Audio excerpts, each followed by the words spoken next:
बेटा आज स्टार्ट करते हैं ज्योमेट्रिक मीन। लास्ट क्लास में हमने पढ़ा था, सम पढ़ा था जीपी का। आज पढ़ेंगे ज्योमेट्रिक मीन, गुणोत्तरीय माध्य। आइए देखते हैं।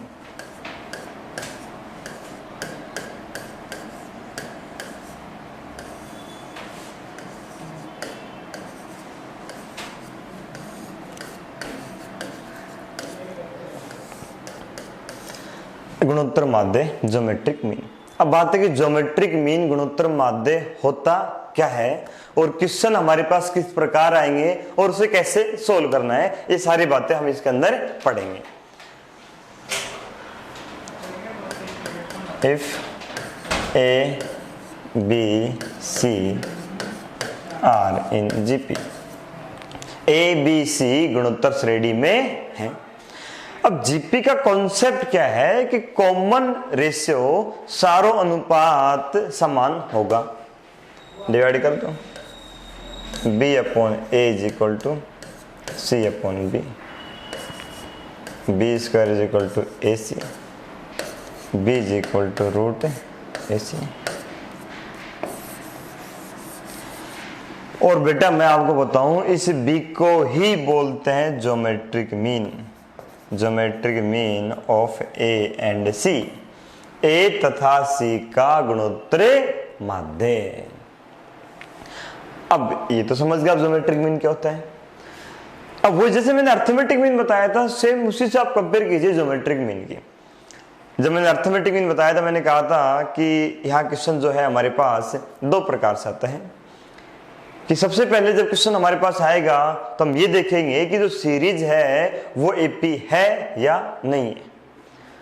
आज भी बेटा वही बात रिपीट कर रहा हूं। जब क्वेश्चन हमारे सामने आएगा तो सबसे पहले हम ये चेक करेंगे कि आपकी सीरीज जीपी है या नहीं है।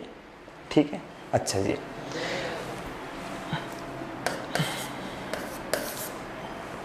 अब वहां क्वेश्चन दो बने थे बेटा,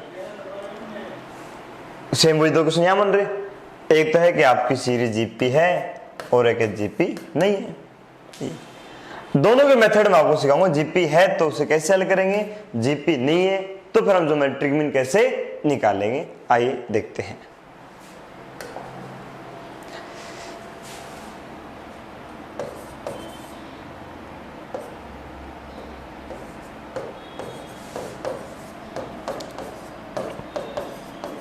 ये जीपी होगी आपकी बेटा गुणोत्तर श्रेणी।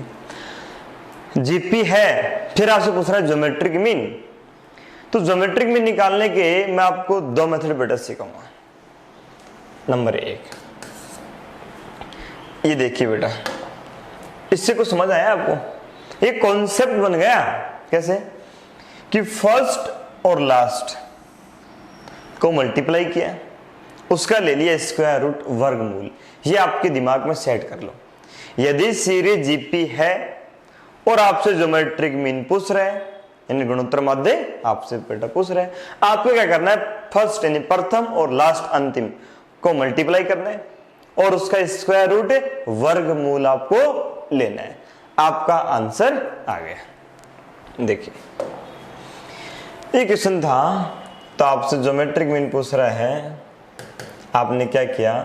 फर्स्ट 1 लास्ट 16 और इसका ले लिया स्क्वायर रूट 1/2। कितना आ गया? 4 आ गया। हो गए सो आंसर आ गया। ठीक है, मेरी नजरों में सबसे बेस्ट तरीका यही है। मैं तो ऐसे ही करता हूं जब भी क्वेश्चन आता है, आप भी ऐसे ही करना। एक मेथड में आपको और सिखा देता हूं ज्योमेट्रिक मीन निकालने का। क्या कहते हैं? अब जितने नंबर है सबको मल्टीप्लाई कर दीजिए।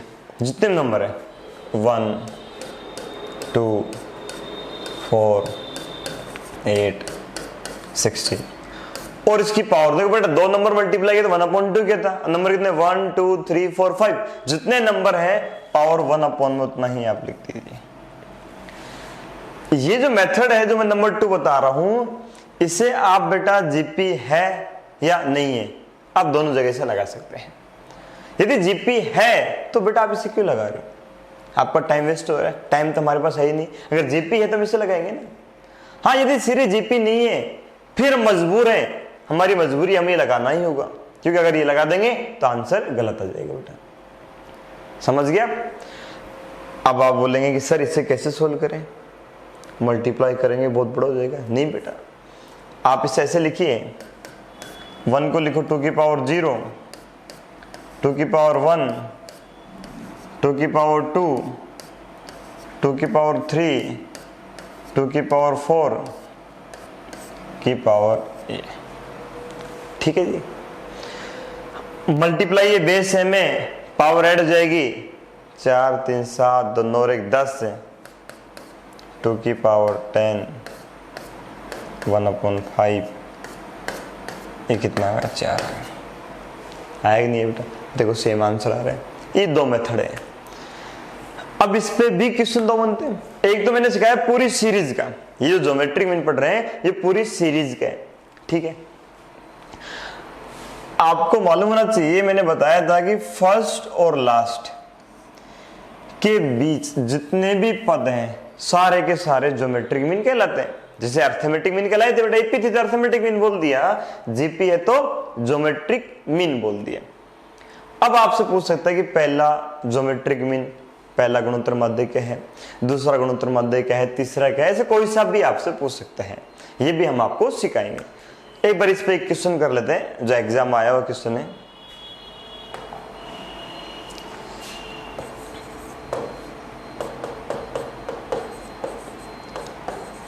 Find the geometric mean of sequence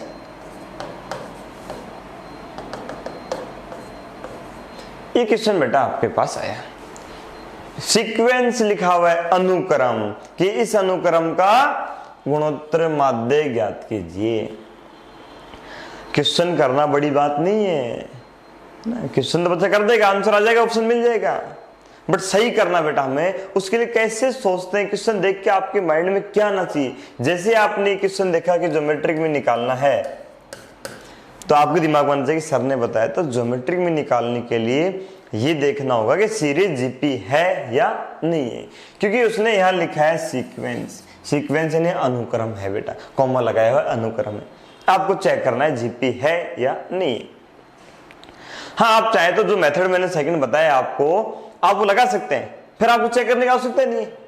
मैं जीपी हो या नहीं हो मेथड तो लगेगा, बट जीपी है तो फर्स्ट मेथड लगाएंगे तो बहुत जल्दी आंसर आ जाएगा बेटा, टाइम से हो जाएगा। और जीपी चेक करने में कितना समय लग रहा है, सेकंडों का समय आपको दिख रही है, रेशियो देख लो, सेम आ रहा है। जीपी 2 सेकंड लगे, दिख गया 1 to 4 रेशियो सेम आ रहा है। किसी भी सीरीज का पता करने के लिए ना हमारे पास 3 पद अगर दे रहे सफिशिएंट, हम पता कर सकते हैं।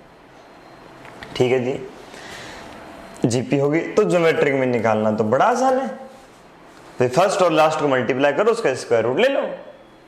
क्या किया हमने, फर्स्ट और लास्ट को मल्टीप्लाई किया और उसका स्क्वायर रूट ले लिया, 2 की पावर n/2 हो गया। सुन कितना आसान है ज्योमेट्रिक में निकालना। तो ये तो हुआ पूरी सीरीज का। अब बात करते हैं एक एक करके, फर्स्ट और लास्ट के बीच जितने पद है सारे के सारे ज्योमेट्रिक मीन हैं, वो आपसे कोई सा भी पूछ सकता है, तो कैसे निकालेंगे वो मैं आपको सिखा रहा हूं।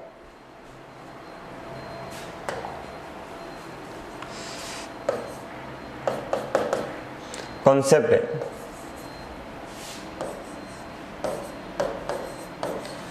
याद है जैसे मैंने आपको एपी में बताया था, सेम कॉन्सेप्ट है। मैंने कहा था फर्स्ट और लास्ट टर्म आपको देगा बेटा, और ये भी बताएगा कि फर्स्ट और लास्ट के बिटवीन कितने ज्योमेट्रिक मीन है, n geometric mean between first last, ये बोलो उसको मैंने ए और बी नाम दे दिया कि ए और बी के मध्य एन गुणोत्तर माध्य हमने प्रविष्ट करा दी। ठीक है, यहां जो आएगा उसे हम बोलेंगे पहला गुणोत्तर माध्य, फिर दूसरा, और हम एन में बोलेंगे। ठीक है जी। यदि मैं आपसे बोलूं कि भाई पहला गुणोत्तर माध्य क्या होगा, फर्स्ट ज्योमेट्रिक मीन, तो आप बोलेंगे यार गुणोत्तर माध्य तो पहला है, लेकिन पद कौन सा है, दूसरा। और दूसरा पद क्या होता है आपको पता है मेरे प्यारे प्यारे बच्चों, ए आर। मैंने कहा था पद चाहे कोई सा भी हो, आर की पावर ए के कम आती है। कोई सा पद लिख दो बेटा। ठीक है, जैसे मैं आपसे पूछ लूं कि दूसरा गुणोत्तर माध्य क्या होगा, आपको पता है गुणोत्तर माध्य दूसरा है, बट पद कौन सा है, तीसरा, और तीसरा पद है तो सीधा दिमाग काम करेगा कि ए आर की पावर 2। ठीक है, तो इससे एक लॉजिक और बन गया कि ज्योमेट्रिक मीन पूछ रहा है आप पावर सेम रखो। अर्थमेटिक मीन मैंने कहा था कि डी का कोएफिशिएंट सेम रहेगा, वो सेम कॉन्सेप्ट यहाँ पर है, सेम रख दो। जैसे कि आपसे हम पूछें कि भाई 10वां गुणोत्तर माध्य क्या है, तो आप बोल देंगे ए आर की पावर 10। ऐसे हम आपसे एनवा पूछें, आप बोल देंगे ए आर की पावर एन, कोई दिक्कत नहीं। अब बात है कि आर कैसे निकाले, ए तो हमारे को गिवन है, अब आर निकालना आपको सिखाते हैं। देखिए उसके लिए आपको क्या दिया हुआ, टीएन दिया हुआ है, टीएन आपको दिया हुआ है। अब टीएन बताया कोई सा पद हो, आपको पद तो लिखना सिखाई दिया, ए आर की पावर 1 कम आ जाएगा। ठीक है, अच्छा जी, ए प्रथम पद आपको दिया हुआ है, आर निकालना है। एन, एन का मीन्स वो ये टोटल नंबर ऑफ टर्म्स, कुल पदों की संख्या। अब एन पद तो अंदर अंदर हो गए और 2 बाहर हो गए, टोटल पद कितने हो गए, n plus 2। R is equal to b upon a 1 upon n plus 1। ये आपका आर का मान आ गया। अब चाहो तो इसे फॉर्मूला याद कर लो। यदि इस फॉर्मूले को याद कर रहे हैं तो बी क्या है, अंतिम पद, लास्ट टर्म। ए क्या है, फर्स्ट टर्म, प्रथम पद। ये तो बच्चा गलती कहां करता है, एन में। बच्चा मान के चलता है एन है कुल पदों की संख्या, जो बेटा गलत है। एन को हम बोलेंगे टोटल नंबर ऑफ टर्म्स नहीं, total number of geometric mean, कुल गुणोत्तर माध्यों की संख्या। अंदर गुणोत्तर माध्य कितने हैं, ये है बेटा एन। ठीक है, क्वेश्चन कैसे देगा,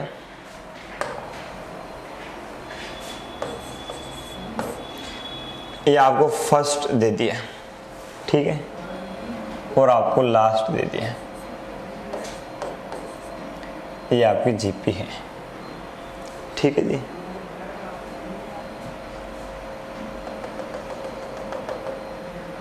और आपको बता दिया इसके अंदर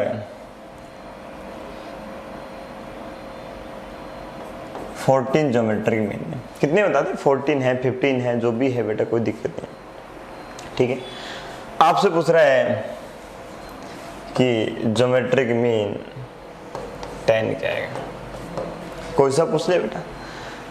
अब आपको पता है कि ज्योमेट्रिक मीन पूछ रहा है, जो भी है ए आर की पावर 10, सेम सेम आएगा, हमें पता है। ए तो पता ही हमें 1 है, आर क्या आएगा, आर निकालना मैंने आपको सिखाया कि आर होता है बी अपॉन ए 1 अपॉन, और बी कितना है 64, ए 1 है 1 अपॉन एन प्लस 1, और एन है जी अंदर आपके पास कितने 14 लिखे, आप ऐसा करो इसको 15 लिखे, कैलकुलेशन थोड़ी आसान हो जाएगी। मैंने यहाँ लिख दिया 15 प्लस 1 16 होगा, ये कैंसिल हो जाएगा बेटा, ये अपने पास हो गया 64 को आप ऐसा लिखो, 4 की पावर लिख दो बेटा, तो ये हो जाएगा, या 2 की पावर लिख देते, 2 की पावर बेटा कितना हो जाएगा 6 हो जाएगा, और ये 1 अपॉन 16, तो ये आ जाएगा 2 से कैंसिल कर देंगे 8 आ जाएगा, ये 3 आ जाएगा, यानी 8 की पावर 1 अपॉन 8 आ गया, ये आ गया आर बेटा। ठीक है, तो यहाँ आ जाएगा आर आ गया 8 की पावर 1 अपॉन 8, और इसकी पावर कितनी 10, यानी 8 की पावर 10 अपॉन 8 आ गया ये। ठीक है, और सोल्व करना चाहेंगे तो होगा नहीं, होगा नहीं, ये है। तो आपसे कोई सा भी ज्योमेट्रिक मीन पूछ ले, कोई दिक्कत नहीं, आप ये लिख देंगे भाई, जो भी है आर की पावर सेम आएगी, आर निकालना आपको सिखा दिया, बी लास्ट और फर्स्ट पता है, एन आपको पता है, गुणोत्तर माध्य संख्या जो भी दे रहा है वो रख दीजिए बेटा, आर का मान आ गया, आर रख दिए बेटा, सोल्व हो गया। ठीक है, एपी हमने आपको सिखाया, जीपी आपको सिखाया।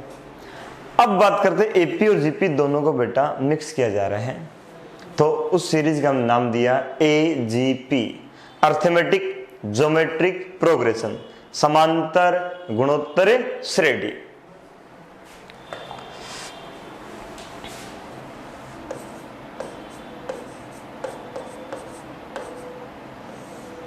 समांतर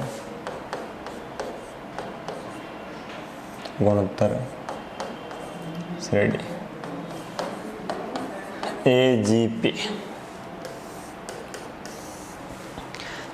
सबसे पहले तो इसकी पहचान सीखो कि आपके सामने सीरीज लिखी हुई है, आप कैसे पहचानेंगे कि AGP है। फॉर एग्जाम्पल देखिए,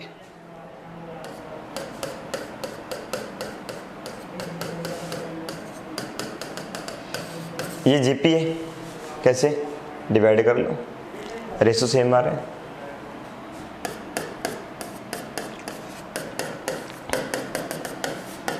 AP है, डिफरेंस सेम, आप दोनों को मल्टीप्लाई कर दो,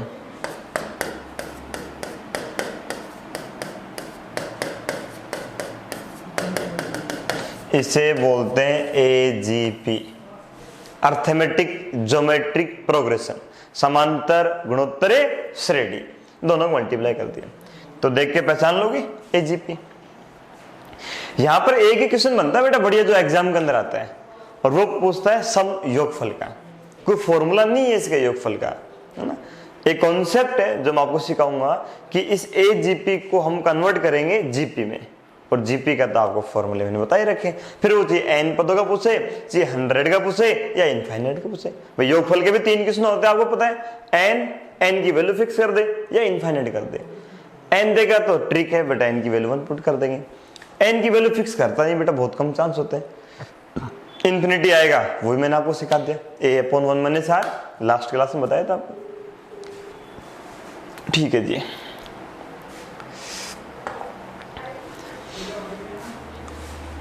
तो यहां पर मैं आपको डायरेक्ट क्वेश्चन करा रहा हूं बेटा, पहचान करना आप सीख गए ना। क्वेश्चन एग्जाम आता है, बहुत फेमस क्वेश्चन है, वही बार बार रिपीट होता रहता है। आप तो कॉन्सेप्ट सीख लीजिए ना, फिर बड़ा आसान है आपके लिए करना।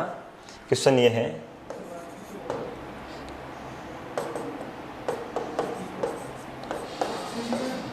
फाइंड द सम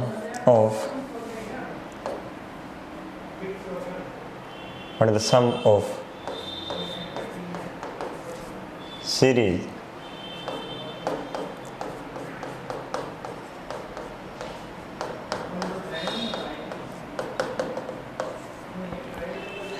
ये श्रेणी बेटा।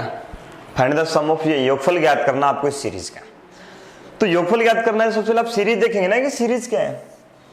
आपने देखा कि 1 2 3 4 AP आ रही है, x² x³ GP आ रही है। देख के साथ आपका माइंड क्लिक कर गया कि AGP है।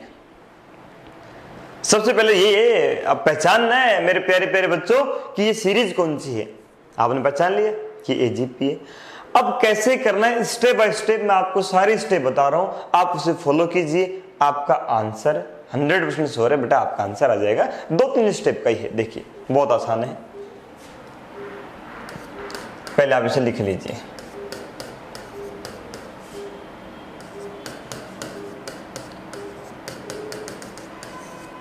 ये आप इसे लिख लीजिए। लिख लिया, ठीक है, लिख दी। पहचान लिया पहली स्टेप थी, ठीक है जी। सेकंड स्टेप क्या है, मैं चाहता हूं इसे GP में कन्वर्ट करना, क्योंकि बिना GP में कन्वर्ट किए मैं इसका सम नहीं कर सकता। अब GP में कन्वर्ट करने की प्रोसेस मैं आपको बता रहा हूं। आपको क्या करना है, यहां जो GP बन रही है ना, उस GP का कॉमन रेशियो कितना है ये आपको पता करना है। कभी कभी बेटा एक क्वेश्चन आता है, मिक्सिंग वाले क्वेश्चन होते हैं, यहाँ AP नहीं होती, GP तो होती है बट यहाँ AP नहीं होती, तो AGP तो नहीं है, बट उसका भी कॉन्सेप्ट यही है। आपको GP दे रखी है, AP नहीं है, आप जो बता रहे हो उसको फॉलो कीजिए। फॉलो करेंगे तो वो क्या बनेगी, AGP बनेगी। फिर दोबारा फॉलो करेंगे तो जाकर GP बनेगी। थोड़ा लेंथी क्वेश्चन होता है, वो JEE के अंदर आते रहते हैं, हो सकता है ND में बेटा आ सकते हैं। अभी ये AGP तो डायरेक्ट किस में बदल जाएगी, GP में कन्वर्ट हो जाएगी। क्या करना है, GP का कॉमन रेशियो, गुणोत्तर श्रेणी का सारों अनुपात पता कीजिए कितना है। ये आपका सेकंड काम है। पहला काम था सीरीज से पता करना, सेकंड काम ये पता कर लिया। पता किया GP बन रही है A1x x² x³ x आ रहे हैं, ठीक है। अब उस GP का जो कॉमन रेशियो आया, आप बोथ साइड मल्टीप्लाई कर दीजिए, कर दो, ठीक है। ये मैंने मल्टीप्लाई कर दिया। इधर भी कर दो, 1 को किया x, अब इसे एक पद शिफ्ट करके लिख दो, जो 1 को किया x यहाँ ना लिख के मैंने यहाँ लिख दिया। आप बोलोगे सर ऐसा क्यों कर रहे हो, अब भी 1 मिनट रुक जाओ, आपको समझ में जाएगा मैंने ऐसा क्यों किया।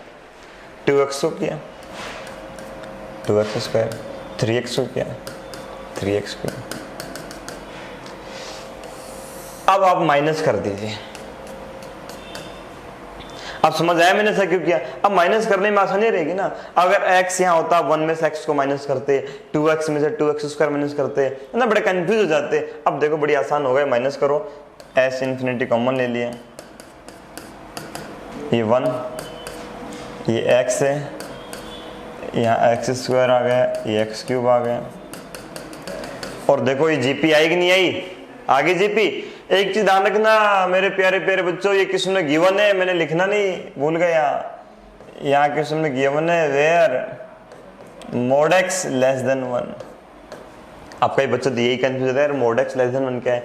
कैलकुलेशन में आपको सिखाऊंगा, मोड की प्रॉपर्टी सिखाऊंगा अच्छे से। इसका मीन्स होता है कि x बिटवीन -1 एंड 1। ऐसा बताना जरूरी है। क्यों जरूरी है मैं आपको बताता हूं। ये जीपी बन गई इनफिनिट जीपी, हमें इनफिनिट जीपी का सम का फॉर्मूला लगाना है। आप जानते हैं सम का फॉर्मूला होता है a/1 - r, बट इस फॉर्मूले के लिए r जो है वो -1 और 1 के बिटवीन होना चाहिए, तभी फॉर्मूला काम करेगा। और यहाँ rx आ रहा है, ये जीपी बन रही है और rx आ रहा है, इसलिए बताना जरूरी है। कभी कभी छोटे मोटे एग्जाम में एग्जामिनर नहीं बताता है तो भी हम मान के चल लेंगे यही है बेटा, बाकी तो अच्छा एग्जाम है तो लिख के देगा आपको जरूर, ठीक है। अच्छा जी, तो ये जीपी बन गई और सम लगा दिया हमने, वही बेटा a/1 - r, a कितना है 1/1 - r कितना है x, तो ये हमारे पास आ गया 1/1 - x का होल स्क्वायर। ये याद नहीं करना, कई बच्चे क्या करते हैं इसे याद कर लेते हैं, नहीं गलत बात। देखो ये तो कॉन्सेप्ट सिखाया आपको, आप तो कॉन्सेप्ट को फॉलो करना है, उसका रीजन है ये सीरीज यहां से बनी। कभी कभी ऐसे क्वेश्चन आएंगे जीपी यहां से नहीं यहां से बन जाएगी, और हो सकता है कि बेटा यहां से बन जाए, बस सीरीज जहां से बनेगी वहीं से फॉर्मूला लगाएंगे। ऐसा नहीं कि सीरीज यहीं से बने, कहीं से बन सकती है। सपोज करो यहाँ 2 आ जाता तो बेटा फॉर्मूला तो यहां से लगता है ना, सीरीज तो 2 ऐड करते हैं ना, ये ध्यान रखना ये चीजें।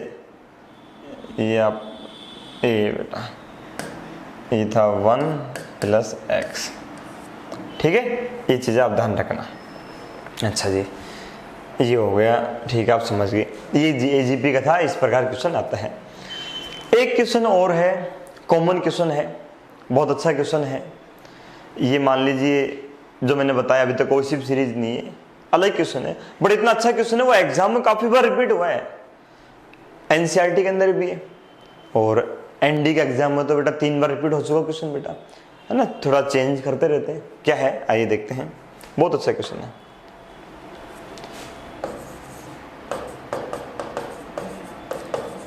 फाइंड द सम ऑफ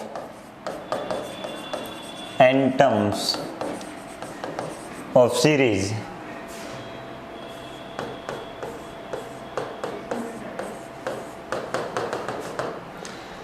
श्रेणी के n पदों का योगफल ज्ञात कीजिए।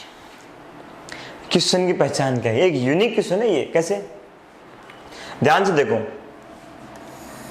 यह एक ही जो डिजिट है वो बार बार रिपीट हो रहा है, 6 है, फिर 6 2 टाइम्स है, 3 टाइम्स है, 4 टाइम्स है, 5 टाइम्स है। सपोज करो मैं इसके लिए क्वेश्चन नहीं लिख देता 4, ऐसे लिखता, यानी 1 से लेकर 9 तक कोई सा डिजिट ले सकता हूं बेटा, फिर पॉइंटम लिख दो, कितने क्वेश्चन बन जाएंगे। सबका कॉन्सेप्ट एक ही है। कैसे करेंगे देखिए। अब इसमें आपसे ये तो पूछ नहीं सकता कि 10वां पद क्या है, 20वां क्या है, दिख रहा है भाई, तीसरे पद में 3 बार आएगा, 20वें में बेटा 20 बार आएगा बेटा 6, तो ये तो पूछेगा नहीं, ये पूछेगा सम योगफल। और n का पूछ रहा है हमसे, तो वैसे ट्रिक है, n की वैल्यू 1 रख दो, ये आ गया 6 हो गया। 4 ऑप्शन है, n की वैल्यू 1 रखो, देखो 6 कहां से आ रहे हैं। और एग्जाम में ऐसे ही क्वेश्चन आते हैं, बट 1% एक बार आया हुआ क्वेश्चन बेटा एग्जाम के अंदर, एनडी के अंदर क्या पूछ लिया, 100 पदों का योगफल पूछ लिया। अब तो आपको करना ही आना चाहिए, या आप चाहो तो इसका रिजल्ट याद रख सकते हो लास्ट में, है ना, क्योंकि क्वेश्चन सारे सेम है बेटा, 6 है, 7, 8 है, मैं आपको बताऊंगा, रिजल्ट याद रख सकते हो। ये करेंगे भी तो बेटा 20-30 सेकंड है। आपको क्या होता है एग्जाम से क्वेश्चन करते पूरा लिखना नहीं होता, अभी मैं समझा रहा हूँ तो सारी चीजें लिखूंगा, एग्जाम में तो आपको सिर्फ काम की बातें लिखनी है। आपकी यदि स्पीड अच्छी होगी ना तो उसे भी आप बहुत कम टाइम में सोल्व कर देंगे। कैसे, आइए देखते हैं। ये हमारा क्वेश्चन है, मैं इसको SN बोल देता हूँ।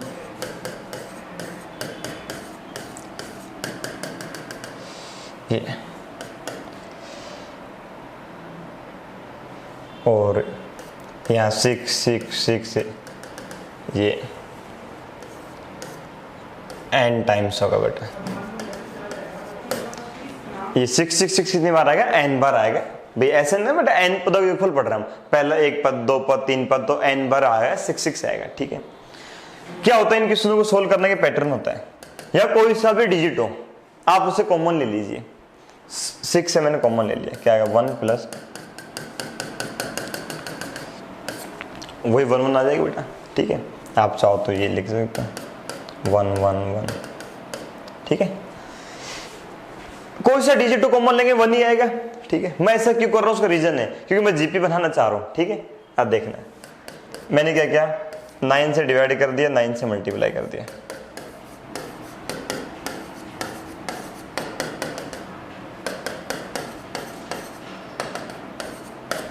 कर दिया। हाँ, कल को 9 ही आ जाए तो कॉमन मत लेना, क्योंकि हमें ये तो करना ही है। ऐसा क्यों किया, 9 को लिख दिया मैंने 10 - 1, इसको लिख दिया 10 का स्क्वायर -1, इसे लिख दिया 10 क्यूब -1, और इसे लिख दिया 10 की पावर n - 1। समझ गए? अब मैंने क्या किया, 10 स्क्वायर 10 क्यूब को एक साथ लिख दिया, -1 1 1 1 कितनी n टाइम्स, ये होगा n। ठीक है जी, 6/9 ये जीपी बन गई। और मेरे प्यारे प्यारे बच्चों, जीपी का सम का फॉर्मूला याद है, a r 10 की power n -1 upon r -1 -n। इससे आंसर को मैं यहां लिख रहा हूं, देखो ये 9 है, ये इधर एलसीएम जाएगा, 9 बाहर आ जाएगा, मैं इधर लिख देता हूं 6/81 10 की पावर n -1 -9n। ये हमारा आंसर है। ठीक, एग्जाम में जब क्वेश्चन आएगा तो आपके करना है 6 तो आपने कॉमन लिया, 1 आ गया, पूरा लिखना नहीं, माइंड में होगा कि 1 आया, फिर 9 से मल्टीप्लाई डिवाइड करके पता 9 आएगा, 9 को ये लिखना है ना, सारी लिखना नहीं, बस माइंड में आ गया ये लिखना, ये इसको साइड में n आएगा, ये जीपी बनेगी, जीपी का सम लगा दिया, डायरेक्ट इस पर जाओगे आप, ये वो 15-20 सेकंड हो जाएगा। अगर 100 का पूछ रहा है तो पहले n का निकालेंगे, अब n की जगह 100 रख देंगे। इनफाइनाइट का पूछेगा नहीं, क्यों, सीरीज इंक्रीज हो रही है, इनफाइनिटी आएगा, समझ गए, तो n का ही पूछेगा। ठीक है, हाँ, अब देखो ये 4 ऑप्शन थे, अगर ऑप्शन से करते आप n की वैल्यू 1 पुट करते, आपका आंसर आता भाई योगफल कितना आ गया, 6 आ गया। रखो बेटा 1, 6 आएगा, देखो 1 रखो, 10 - 1 9 90 - 9 81 से 81 का 6 आया कि नहीं आया, होगा सो, समझ गए, ये था। तो ये कॉमन क्वेश्चन था जो हमने कराया। ठीक, एक कॉमन क्वेश्चन और आता है, किस प्रकार आता है, उस कॉमन क्वेश्चन के अंदर क्या होता है, आपके पास से सीरीज कोई सी भी नहीं होती, जैसे ये था कोई सी सीरीज नहीं थी, एक यूनिक क्वेश्चन था, ऐसी वो भी यूनिक क्वेश्चन आता है, वो मैं आपको कराऊंगा। क्या होता है कि उसके अंदर हम उसे कन्वर्ट करते हैं, एपी बनेगी या जीपी बनेगी। ठीक है, उसके बाद हम आपको बताएंगे एचपी हार्मोनिक प्रोग्रेशन, हालांकि क्वेश्चन आने की पॉसिबिलिटी बहुत कम होती है एचपी से, फिर भी हम बातें करेंगे ये। फिर इनका कॉमन पढ़ेंगे, एएम जीएम एचएम में रिलेशन पढ़ेंगे, क्या रिलेशन है ये। उसके बाद एक लास्ट क्लास हम रखेंगे जहां अच्छे अच्छे क्वेश्चन हम करेंगे। अभी मैंने सिर्फ बेसिक क्वेश्चन कराए आपको, भाई जो टॉपिक कराया उसका एक एक क्वेश्चन बेसिक क्वेश्चन ले लेगा, आपको कॉन्सेप्ट क्लियर हो जाए ये, क्योंकि ये तो कॉमन सबके लिए होगा। फिर वो बहुत अच्छे अच्छे क्वेश्चन देंगे, उसके अंदर अलग से एक क्लास हम रखेंगे, इस पूरे चैप्टर के जितने भी बढ़िया बढ़िया क्वेश्चन है वो एक साथ हम कराएंगे। ठीक है, बाकी बातें कल करते हैं बेटा।